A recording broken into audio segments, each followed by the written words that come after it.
ಇದು ಪಕ್ಷಾತೀತವಾಗಿ ಕೇಳಬೇಕಾಗಿರುವಂಥ ಪ್ರಶ್ನೆ. SP ಮುಂಜಾಗ್ರತೆ ವಹಿಸಬೇಕಿತ್ತು. ಈ ಬೆಳವಣಿಗೆ ದುಃಖದ ಸಂಗತಿ ಅಂತೇಳಿ ಸಚಿವ ಸಂತೋಷ್ ಲಾಡ್ ಅವರು ಹೇಳ್ತಾರೆ. ಇಂಥವ್ರಿಗೆ ನಮ್ಮ ಸರ್ಕಾರ ಯಾವುದೇ ಪ್ರೋತ್ಸಾಹ ಕೊಡೋದಿಲ್ಲ ಅಂತ ಬೆಂಗಳೂರಿನಲ್ಲಿ ಕಾರ್ಮಿಕ ಸಚಿವ ಸಂತೋಷ್ ಲಾಡ್ ಹೇಳಿದರು.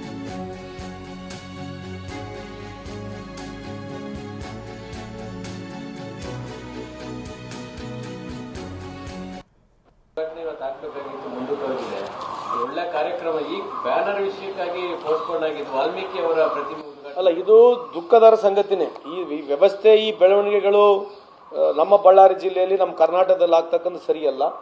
ಈ ಥರದಕ್ಕೆ ನಾವು ನನ್ನ ವೈಯಕ್ತಿಕವಾಗಿ ಅಥವಾ ನಮ್ಮ ಪಕ್ಷ ಇದು ಯಾವುದೂ ಈ ರೀತಿಯಾದಂಥ ಪ್ರೋತ್ಸಾಹ ಕೊಡಲ್ಲ ಅಂತ ಈ ಸಂದರ್ಭಕ್ಕೆ ಹೇಳಲಿಕ್ಕೆ ಇಚ್ಛೆ ಬಯಸ್ತೀನಿ. ಉದ್ಘಾಟನೆ ಇವತ್ತು ಆಗಬೇಕಾಗಿತ್ತು, ಮುಂದೂಡಲಾಗಿದೆ. ಒಳ್ಳೆ ಕಾರ್ಯಕ್ರಮ. ಈ ಬ್ಯಾನರ್ ವಿಷಯಕ್ಕಾಗಿ ಪೋಸ್ಟ್ಪೋನ್ ಆಗಿದ್ದು ವಾಲ್ಮೀಕಿ ಅವರ ಪ್ರತಿಮೆ. ಅಲ್ಲ, ಇದು ದುಃಖದರ ಸಂಗತಿನೇ. ಈ ವ್ಯವಸ್ಥೆ, ಈ ಬೆಳವಣಿಗೆಗಳು ನಮ್ಮ ಬಳ್ಳಾರಿ ಜಿಲ್ಲೆಯಲ್ಲಿ, ನಮ್ಮ ಕರ್ನಾಟಕದಲ್ಲಿ ಆಗ್ತಕ್ಕಂಥ ಸರಿಯಲ್ಲ. ಈ ಥರದಕ್ಕೆ ನಾವು ನನ್ನ ವೈಯಕ್ತಿಕವಾಗಿ ಅಥವಾ ನಮ್ಮ ಪಕ್ಷ ಇದು ಯಾವುದೂ ಈ ರೀತಿಯಾದಂಥ ಪ್ರೋತ್ಸಾಹ ಕೊಡಲ್ಲ ಅಂತ ಈ ಸಂದರ್ಭಕ್ಕೆ ಹೇಳಲಿಕ್ಕೆ. ಹಾಗೆ ಈ ಒಂದು ಬಳ್ಳಾರಿ ಗಲಭೆಗೆ ಸಂಬಂಧಪಟ್ಟಂತೆ ಮತ್ತಷ್ಟು ವಿಡಿಯೋಗಳು ಈಗ ವೈರಲ್ ಆಗ್ತಾ ಇದೆ. ಆ ಎಲ್ಲ ವಿಡಿಯೋಗಳನ್ನು ಕೂಡ ಸಂಗ್ರಹಿಸಿರುವಂಥ ಪೊಲೀಸರು ತನಿಖೆ ಮಾಡ್ತಾ ಇದ್ದಾರೆ. 20ಕ್ಕೂ ಹೆಚ್ಚು ವಿಡಿಯೋಗಳನ್ನು ಸಂಗ್ರಹಿಸಿ ಪೊಲೀಸರು ಅದೆಲ್ಲವನ್ನೂ ಕೂಡ ನೋಡ್ತಾ ಇದ್ದಾರೆ, ಐಡೆಂಟಿಫೈ ಮಾಡುವಂಥ ಕೆಲಸ ಆಗ್ತಾ ಇದೆ. CPIಗೂ ಕೂಡ ಕ್ಯಾರೆ ಅನ್ನದೆ ಭರತ್ ರೆಡ್ಡಿ ಬೆಂಬಲಿಗರು ದುಂಡಾವರ್ತನೆಯನ್ನು ತೋರಿದ್ದಾರೆ ಅನ್ನುವಂಥದ್ದು ಈ ವಿಡಿಯೋಗಳಲ್ಲಿ ಗೊತ್ತಾಗ್ತಾ ಇದೆ. CPI ಸುಭಾಷ್ ಅವರನ್ನು ತಳ್ಕೊಂಡೇ ನುಗ್ಗಿದ್ರು ಉದ್ವಿಗ್ತರು.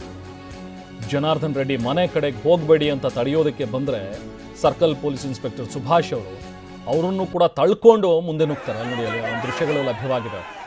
ಹೆಂಗೆ ನುಗ್ತಾ ಇದ್ದಾರೆ ಅಂತ ಹೇಳಿ ಅವ್ರನ್ನ ಯಾರು ಹಿಡಿಯೋರು, ಯಾರು ತಡೆಯೋರು ಯಾರು ನೋಡಿ. ಇದೇ ಮಧ್ಯದಲ್ಲಿ ಒಬ್ಬ ಗನ್ಮ್ಯಾನ್ ಕೂಡ ಈಗ ಮತ್ತೆ ಕಾಣಿಸ್ಕೊಳ್ತಾರೆ. ಇವರು CPI ಸುಭಾಷ್ ಅವರು ಮಧ್ಯದಲ್ಲಿರುವಂಥವ್ರು.